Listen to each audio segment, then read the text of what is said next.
But moving on, NCP MP Supriya Sule has introduced the Right to Disconnect Bill 2025 in the Lok Sabha.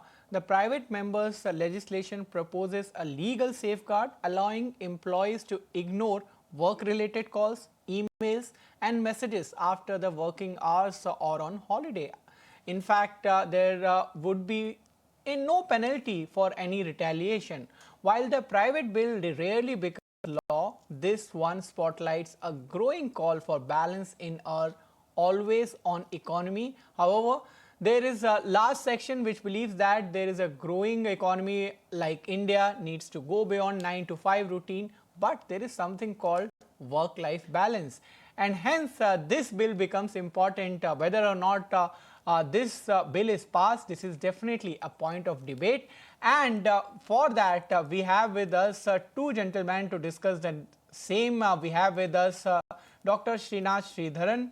We also have with us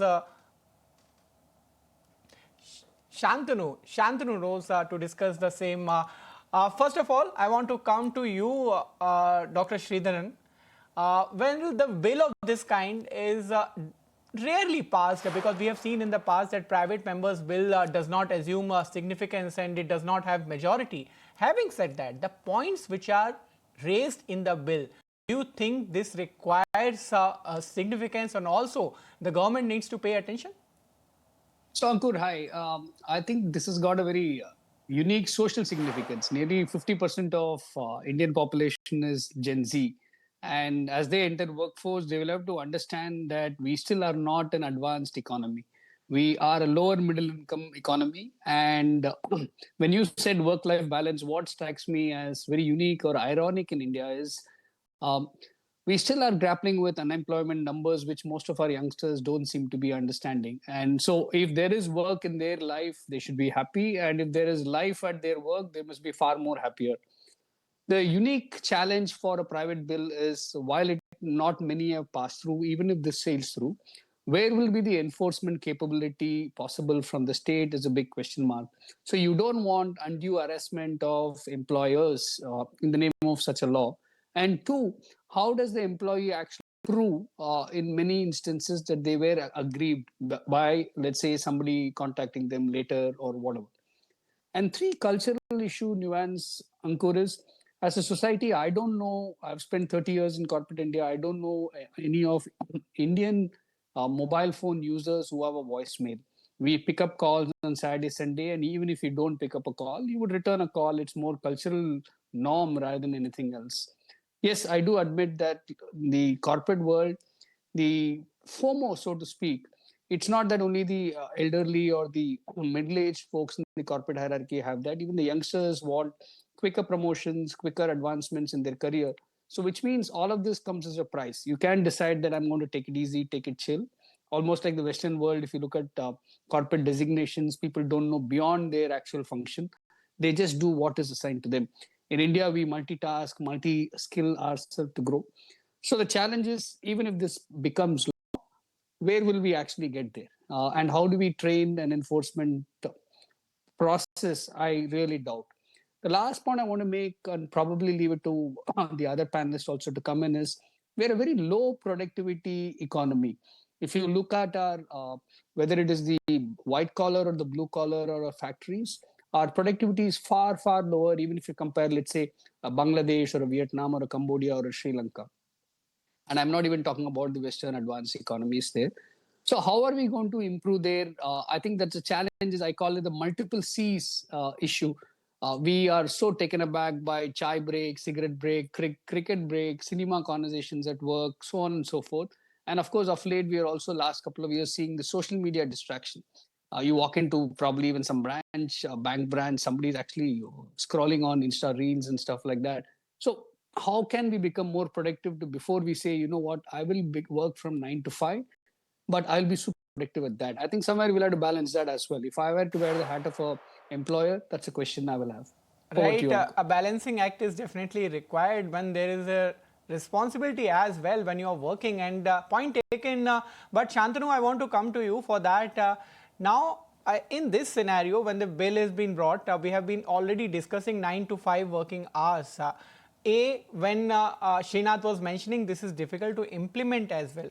How do you see this bill impacting once again and growing demand of that there should be some boundary after working hours? Ankur, so this is a complex problem. India's complex economy actually makes it even more. So if you look at India's economy today, it includes various types of workers. It includes tech workers, manufacturing workers, gig workers, apprentices, frontline roles. All of them have their different rhythms. So that's one thing that we have to understand. The startup world and the service industry that India is so proud of actually requires a different type of agency and agility. However, we also work across multiple time zones. But what is important as we go forward is that I think that instead of just focusing on the hours of work and the time that we actually put into work, we should be focusing more on sustainable work, more on human work, and more on outcome driven work. I think that's something which is important. A one size fits all will not work for a country which is as diverse as India. In fact, flexibility will have to be a part of the design. It's very difficult to implement something like this across sectors, across job roles, and across industries.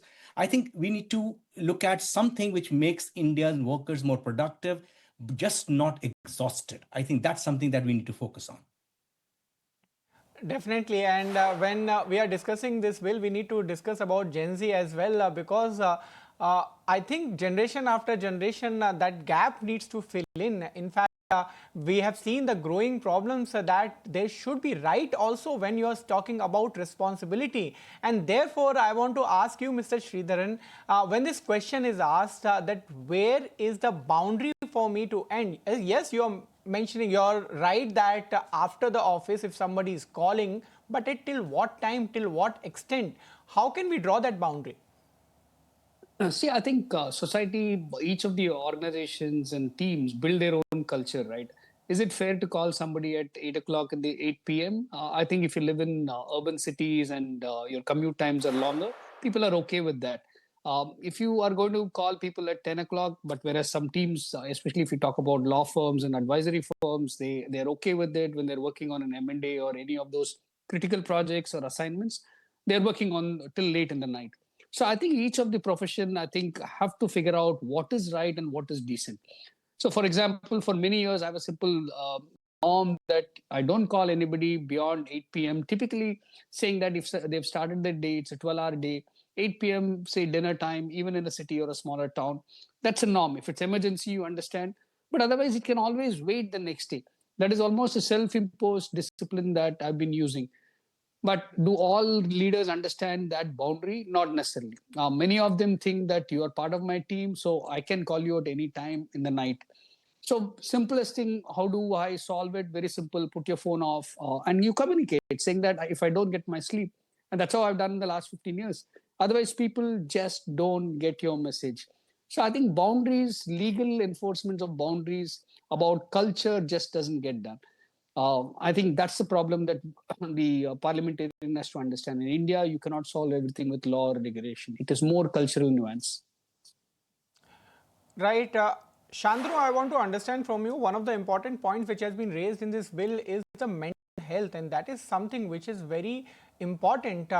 By not implementing this manner, how do you think that can be paid attention to?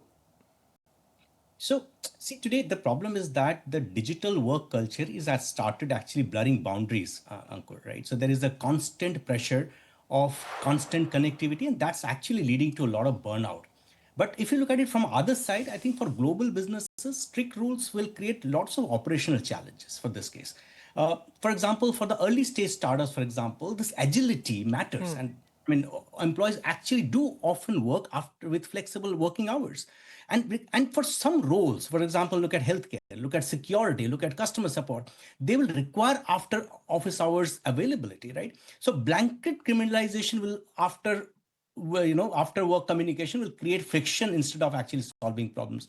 I think goal should be not to police the behavior, but to promote a healthier work culture. I think that's the way we have to look at it. We have to actually customize these recommendations by industry, but actually, Mr. Srinath said it rightly. It's the culture inside the organizations which actually going to matter, where productivity and outcome orientation has to take precedence over number of hours being put to work.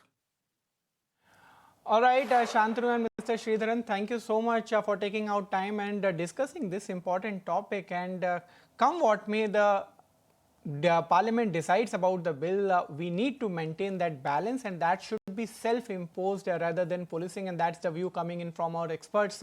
Thank you so much. Thank you.